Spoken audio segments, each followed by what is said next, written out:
हमारा आज का टॉपिक है अविकारी शब्द। अविकारी शब्द को हम अव्यय भी बोलते हैं। अविकारी शब्द होते क्या है पहले वो सुनो।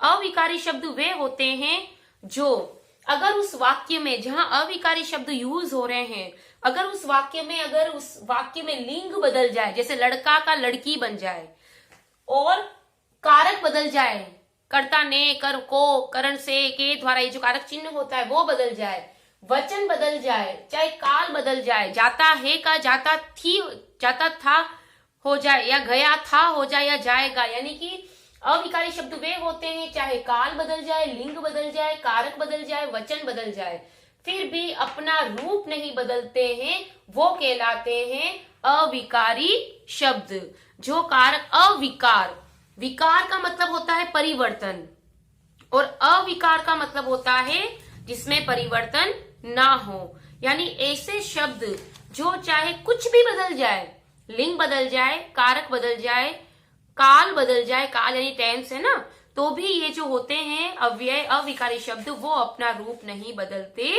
हैं। ठीक है, जैसे अविकारी शब्द अब इस पाठ में हम उन्हीं को पढ़ेंगे। ठीक है, अविकारी शब्द वे होते हैं जो काल, लिंग, कारक, वचन बदलने पर भी अपना रूप नहीं बदलते हैं। ये डेफिनेशन भी है इसकी। उसके बाद इसके भेदों की जानकारी लेंगे, यानी कि अविकारी शब्द, विकार का मतलब होता है परिवर्तन और अविकार का कोई परिवर्तन नहीं होना। तो इसके भेदों की जानकारी लेंगे। इसके 4 भेद होते हैं। इसमें आपके बड़ी क्लासेस में जैसे पूरा टॉपिक एक ही है अविकारी शब्द, उसी में चारों भेदों को ले लिया गया है, लेकिन आपकी बुक में ये अलग अलग चैप्टर बनाए गए हैं। इसके बाद देखो क्रिया विशेषण आएगा, फिर संबंध बोधक आएगा, फिर समुच्चय बोधक आएगा और फिर विस्मयादि बोधक, अलग अलग चैप्टर्स आएंगे। तो पहला चैप्टर हमारा है अविकारी शब्द होते क्या है, इतना सा समझाया गया है। बहुत छोटा चैप्टर है, एक ही दिन का काम है। इसके भेद जो है क्रिया विशेषण, संबंध बोधक, एडवर्ब, शायद क्रिया विशेषण को एडवर्ब भी बोलते हैं ना, एडजेक्टिव, तो विशेषण और क्रिया विशेषण एडवर्ब। तो संबंध बोधक इजिकल टू क्या होता है, प्रीपोजिशन, समुच्चय बोधक इजिकल टू कंजक्शन, और विस्मयादि बोधक जिसमें आश्चर्य, हर्ष, घृणा ऐसे भाव आए, जिसका ये साइन होता है। अब ये कल आप मुझे बताओगे इसको क्या बोलते हैं इंग्लिश में। ठीक है, तो इन सब 4 भेद ये इसके हैं, उनकी जानकारी हम इस पाठ में लेंगे। तो पहले इसके जो कठिन शब्द है वो देख लीजिए। पहला इसका है अव्यय। अव्यय यानी कि अविकारी।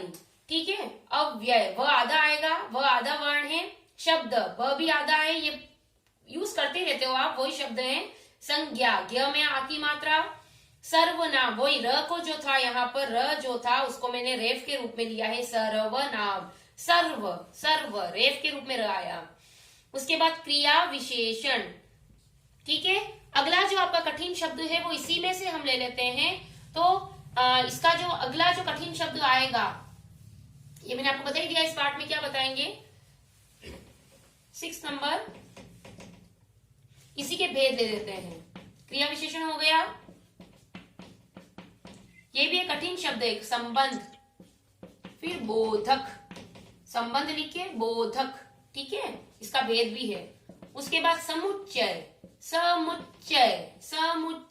च आधा, ये आधा वर्ण, फिर वही च पूरा वर्ण, समुच्चय बोधक। बोला भी सही करो ताकि लिखा सही करो, लिखोगे सही। अब अगला है विस्मय। विस्मय यानी आश्चर्य, विस्मया दी बोधक। बोधक यानी बोध कराने वाले, ज्ञान कराने वाले, यानी कि जो संबंध का ज्ञान कराने वाले शब्द, समुच्चय का ज्ञान कराने वाले शब्द, विस्मय से बना विस्मयादि बोधक। 9 नंबर का है आपका जाऊंगा। अब ये मैंने हटके ले लिया जाऊंगा, क्योंकि जाऊंगा लिखना नहीं आता है आपको। ठीक है, उसके बाद मैंने एक और ले लिया परिवर्तन। परिवर्तन, ये देखो र के त के ऊपर रेफ लिखा, क्योंकि व के बाद र साउंड आई, र जो है वो रेफ के रूप में आया, परिवर्तन, तो परिवर्तन। ठीक है, तो ये आपके कठिन शब्द है 10। अब हम इसको थोड़ा सा डिटेल में पढ़ लेते हैं कि विकार, विकार का मतलब परिवर्तन, परिवर्तन नहीं होता। ठीक है, कैसे? अव्यय या अविकारी शब्द वे होते हैं जो काल, लिंग वचन बदलने पर भी अपना रूप नहीं बदलते हैं। ऐसे शब्द होते हैं जैसे लड़का जोर से भागा। ठीक है, नजर आ रहा है, लड़का जोर से भागा। अब मैं इसका लिंग बदल दूं, लड़का का क्या बन जाएगा, लड़की जोर से भागी। अब देखो बेटा, इसमें लिंग चेंज हो गया, लड़का का लड़की बन गया, भागा यानी वर्ब जो थी, क्रिया जो थी वो चेंज हो गई, भागी बन गया, लेकिन ये शब्द जो है वो नहीं बदला। तो ये कहलाएगा अव्यय या अविकारी शब्द। यानी ऐसे शब्द हम यूज करते हैं वाक्य में जो काल लिंग वचन बदलने पर भी अपना रूप नहीं बदलते हैं। अब जैसे और मैं बताती हूं, अब पहले एक और देखो, इसके भेद बाद में पढ़ेंगे, आपकी बुक में भी है। पेज नंबर आप निकालो 34, आपकी बुक के अंदर है, जो वही समझा देती हूँ। पेज नंबर 34 निकालो। विकार का मतलब अविकार, अविकार का मतलब होता है कोई परिवर्तन नहीं होना, विकार का मतलब होता है परिवर्तन। और हम अविकारी पढ़ रहे हैं जो लिंग काल वचन बदलने पर भी अपना रूप नहीं बदलते हैं। अब इसमें देखो, सबसे पहले आपके एक घर बना हुआ, अजायब घर बना हुआ है, तुम वहां अवश्य जाना। जैसे एक वाक्य दे दिया,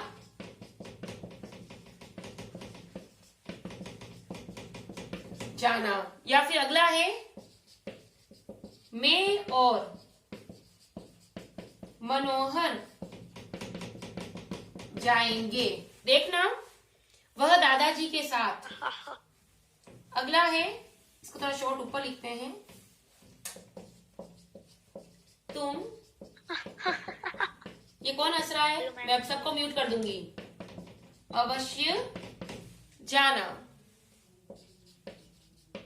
मैं और लाइव क्लास का मतलब ये होता है कि चुपचाप सुनो, सबको अगर म्यूट कर देते हैं तो फिर आप बोलोगे तो मुझे कैसे सुनाई देगा, कोई प्रॉब्लम होगी तो। खेलने जा रहे हैं, ये आपके बुक के सेंटेंस बता रही हूं, ठीक है, अलग से तो मैं बहुत सारे बता दूंगी। वह दादाजी के साथ रहता है,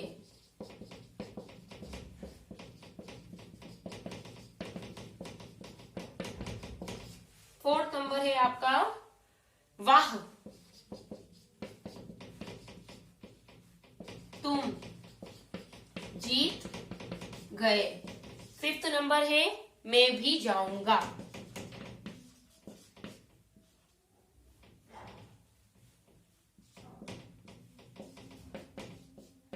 ये देखो, जाऊंगा हार्ड वर्ड है ना, इसलिए मैंने लिया था। अब देखो बेटा, ये दिए गए हैं कुछ शब्द, ऊपर आए वहां, और, के साथ, वाह, भी आदि शब्द हैं। इनमें वाक्य में आए अन्य शब्दों में के लिए लिंग वचन या काल बदलने पर भी इनका कोई रूप परिवर्तन नहीं होगा। अब यहाँ पर अपन चाहे लिंग बदल दें, चाहे काल यानी समय बदल दें। तुम वहां अवश्य जाना, अवश्य भी एक अविकारी शब्द है, ये रीतिवाचक है जो क्रिया विशेषण में आगे वाली क्लासेस में आएगा, ठीक है, लेकिन तुम छोटे हो तो वहां बता रखा है। वैसे अवश्य भी एक अविकारी शब्द ही है। तुम वहां अवश्य जाना, तो अगर तुम की जगह मैं लिख दूं आप, या तुम की जगह लिख दूं राम, या तुम की वहां अवश्य जाना, या तुम वहां गए थे, तुम वहां जाओगे, चाहे मैं काल भी बदल दूं, चाहे मैं ये सर्वनाम की जगह संज्ञा भी ले आऊं, लेकिन वहां जो शब्द है वहां का वहों नहीं हो जाएगा, वहां का एज इट इज वहां रहेगा, ये शब्द नहीं बदला। इसमें भी मैं और मनोहर खेलने जा रहे हैं, अगर इसका काल बदल दूं, जा रहे थे या जाएंगे, या तुम और सीता खेलने जाओगे, यानी कि लिंग बदल दो, चाहे काल बदल दो, चाहे वचन बदल दो, तो भी ये कुछ ऐसे शब्द होते हैं वो चेंज नहीं होते, इसलिए इसमें और अविकारी शब्द है। इसी प्रकार वह दादाजी के साथ रहता है, वह दादाजी के साथ रहती है, अगर लिंग बदल दिया हमने, वे दादाजी के साथ रहते हैं, वचन बदल दिया, बहुवचन कर दिया, लेकिन के साथ वर्ड चेंज नहीं हुआ। ऐसा नहीं हुआ कि वह दादाजी के साथ साथे रहता है, वह दादाजी के साथा रहता है, यानी कि के साथ शब्द चेंज नहीं हुआ। अब तुम जीत गए, तुम जीत गए थे, तुम जीतोगे, कुछ भी चेंज कर लो इसमें, संज्ञा बदल दो, लिंग बदल दो, वचन बदल दो, लेकिन वाह शब्द जो है वो चेंज नहीं हुआ। तो यहाँ पर वहां और के साथ और वाह ये शब्द जो है वो बदले नहीं, इसलिए ये शब्द क्या कहलाएंगे? अविकारी शब्द कहलाएंगे। समझे आप? समझ में आया कि नहीं आया?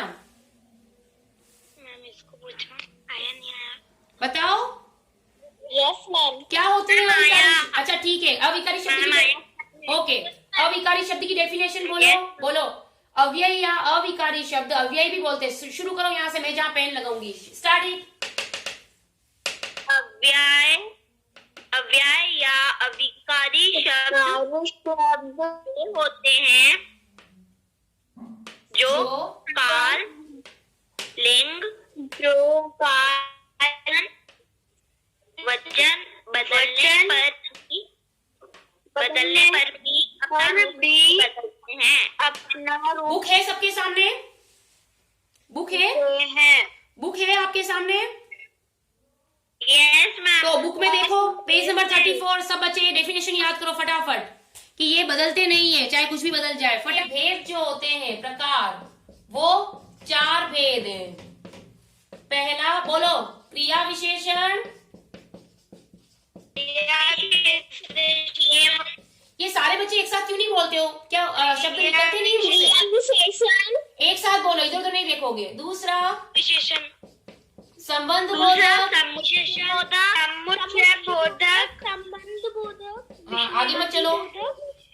समुच्चय बोधक। समुच्चय बोधक। 4 नंबर विस्मयादि बोधक। विस्मयादि बोधक। ठीक है, 4 भेद है। फटाफट लर्न करो वापस। बोलो, क्रिया विशेषण, संबंध बोधक, संबंध बोधक, समुच्चय बोधक, विस्मयादि बोधक। ठीक है। अभी मैंने जो सेंटेंस बनाया था, जैसे क्रिया विशेषण है, ये अपन अलग से चैप्टर पढ़ेंगे। क्रिया विशेषण होता क्या है? जो क्रिया की विशेषता बताए, जैसे वह सुना। क्रिया विशेषण कहते हैं। हाँ, जो वह जोर से भागा, तो भागने की विशेषता क्या है? जोर से। तो अगर लिंग बदल जाए, लिसन, लिंग बदल जाए, काल बदल जाए, वचन बदल जाए, पर यह जोर से शब्द चेंज नहीं होगा। भागा का भागी हो जाए, वह का वे हो जाए, लेकिन ये क्रिया विशेषण, ये अव्यय कहलाएगा। अव्यय का पार्ट कौन सा? क्रिया विशेषण। उसी प्रकार संबंध बोधक मैंने आपको एक बताया था, वह दादाजी के साथ रहता है, वह दादाजी के साथ रहता है। संबंध बताएंगे तो। हाँ, तो उसका संबंध दादाजी के साथ वर्ड आया, के साथ, वो संबंध बोधक। और वो के साथ जो शब्द है वो अविकारी शब्द है, वो चेंज नहीं होगा। अब बेटा 4 भेद जो इसके होते हैं, क्रिया विशेषण, संबंध बोधक, समुच्चय बोधक और विस्मयादि बोधक। अब इनको अपन अलग से समझेंगे क्योंकि इनका अलग लेसन है। इस पार्ट में आपको इतना ही जानना है कि अविकारी शब्द होते क्या हैं और उनके कितने भेद हैं। उसका उदाहरण मैंने अभी आपको बता ही दिया था, वाह तुम जीत गए। अब वाह तुम जीत गए विस्मयादि बोधक का पार्ट है, क्योंकि वाह विस्मयादि बोधक में आश्चर्य, घृणा, हर्ष आदि भाव प्रकट होते हैं और ये साइन लगता है। ठीक है, तो ये इसका पार्ट है, ये आगे के लेसन में हमारे आएगा अलग से, तो हम अलग से पढ़ेंगे। आपको सिर्फ इसकी डेफिनेशन और इसके भेद याद करने हैं और अविकारी शब्द होते क्या है जो मैंने आपको समझा दिया। गृह कार्य, पाठ परिचय, कठिन शब्द और प्रश्न, अविकारी शब्द किसे कहते हैं? प्रश्न 2, अविकारी अव्यय के कितने भेद हैं? बताओ। अब अभ्यास प्रश्न निकालो, रेखा खींचकर जोड़ें। जिनमें बदलाव नहीं आता वे कौन से होते हैं? अविकारी। विकारी शब्द। ठीक है। अविकारी शब्द। हाँ, वेरी गुड। और जिनमें बदलाव आता है? विकारी शब्द। गुड विकारी। Good good good. अब अगला, संज्ञा, सर्वनाम, क्रिया तथा विशेषण, क्रिया विशेषण, योजक, संबंध बोधक, विस्मयादि बोधक। तो इनमें से आपको, मैम अविकारी शब्द। हाँ, अविकारी। एक मिनट, क्रिया विशेषण, योजक, संबंध बोधक, विस्मयादि बोधक, ये योजक का मतलब होता है बेटा समुच्चय बोधक। अविकारी शब्द। ये सब अविकारी शब्द है। संज्ञा, सर्वनाम, क्रिया तथा विशेषण क्या है? विकारी। क्रिया चेंज होती है। विकारी शब्द। हाँ, क्योंकि क्रिया चेंज होती है ना, गया का गई हो जाता है, गए हो जाता है। विशेषण भी अच्छा का अच्छी बन जाता है। संज्ञा भी चेंज हो जाती है, राम का रमा बन जाता है ना। सर्वनाम भी चेंज होते हैं, वह का वे। ठीक है, तो ये विकारी है और नीचे अविकारी। अगला ख है, लिसन। ख है, गणे में से विकारी तथा अविकारी शब्दों को छांट कर अलग कीजिए। ये आपको अलग करने हैं। वहां, भीतर, तेज, धीरे, अरे, एक, में, सुंदर, तेज, और, शाम, भागा, राम, वाह, अहा, भी, के पास, प्रातः। तो जो चेंज होते हैं वो आप जानते हो कि क्या होते हैं, तो उसके अकॉर्डिंग आप सेट करना कि इसमें से अविकारी विकारी कौन से हैं। कल मैं आपको पुनः पूछूंगी। ओके, ये आपका वर्क है आज का। ओके।